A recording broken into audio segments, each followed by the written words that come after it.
Merhaba, kanalıma hoş geldiniz. Zaman güller zamanı. Güzel bir gül reçeli yapabilmek için tadı ve kıvamı güzel olsun istiyorsanız yapmanız gereken bir teknik var. Şimdi bu tekniği sizinle paylaşacağım. Sizinle beraber gül mayası yapacağız. Doğal sesler olacak. İyi seyirler. Güllerimi temizledim, kuruttum. Aynı gün yapamadım. Üzerine streçledim ve buzdolabına koydum. Böyle gördüğünüz gibi hiçbir şey olmamış.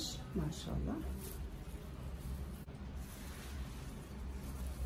Hala buram buram. Mis gibi kokuyorlar. Burada toplam 100 gram Isparta gülümüz var. Ayıklanmış haliyle. Yarım kaşık kadar limon tuzumuz var. Bu limon tuzunun yerine siz taze limon suyu da kullanabilirsiniz. Şöyle bir ezmek için bir aparatım var.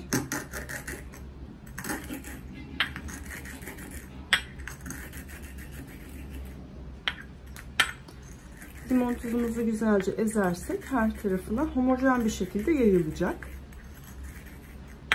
Orijinalinde böyle olduğu için size bu tarifi veriyorum. Dediğim gibi limon tuzu sitrik asittir. Koruyucu olarak kullanılır gıdalarda. Tabii ki sonuçta bir kimyasal madde. Onun yerine taze limon suyu da kullanabilirsiniz. Şimdi şurada göstereyim. Güzel bir gül suyu tarifim var. Onu da bu gül mayasından sonra koyacağım. Gül şerbeti yapmak için gerçekten lezzeti çok güzel oluyor. 2-3 yemek kaşığı toz şekerimizi gül yapraklarımızın üzerine döküyoruz. Daha sonra ezmiş olduğumuz limon tuzumuzu veya taze limonumuzu üzerine koyuyoruz. Limon tuzu ne yapacak? Hem onu bozulmalardan koruyacak. Özellikle gül mayası yapıp uzun süre saklamak isterseniz limon tuzu kullanmanızı tavsiye ederim. Taze limon suyu o kadar uzun süre dayanmıyor.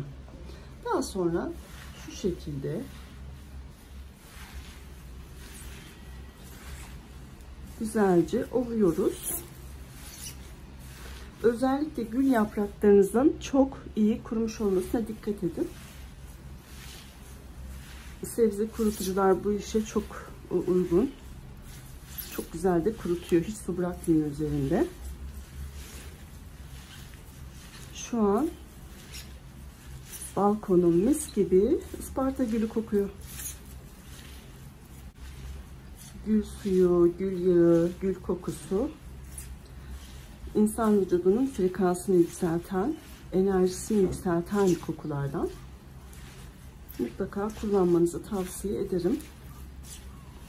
Frekansın yükselmesi ne demek?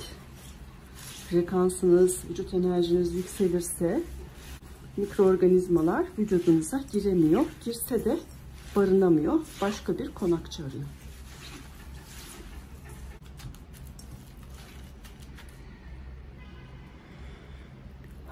Çok güzel.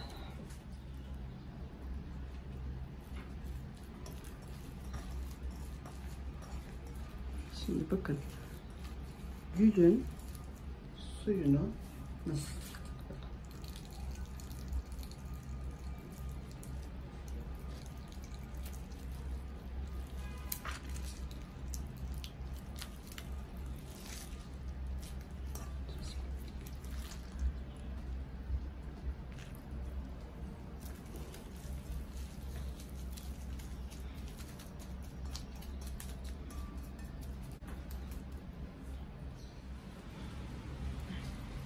Daha önce yapmış olduğum gül mayası. Burada mor güller de var.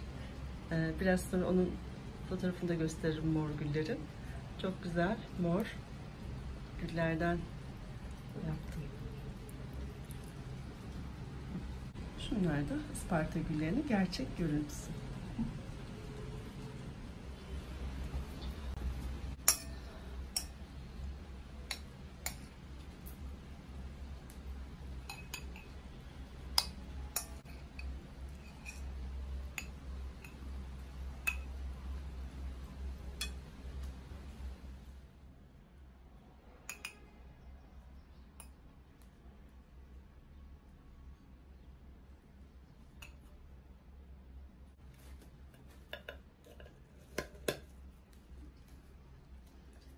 Şimdi bunu hazırladık. Ne yapacağız?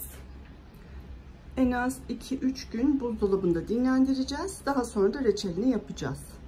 Reçel tarifimi de şuraya koyuyorum. 2 tane var. İzleyebilirsiniz. İnşallah tarifimi beğenmişsinizdir. Beğendiyseniz videolarımı beğenmeyi, küçücük de olsa bir yorum yazmayı unutmayın, olur mu? Ayrıca videolarımı da paylaşmayı unutmayın. Sevgiyle kalın. Hoşça kalın.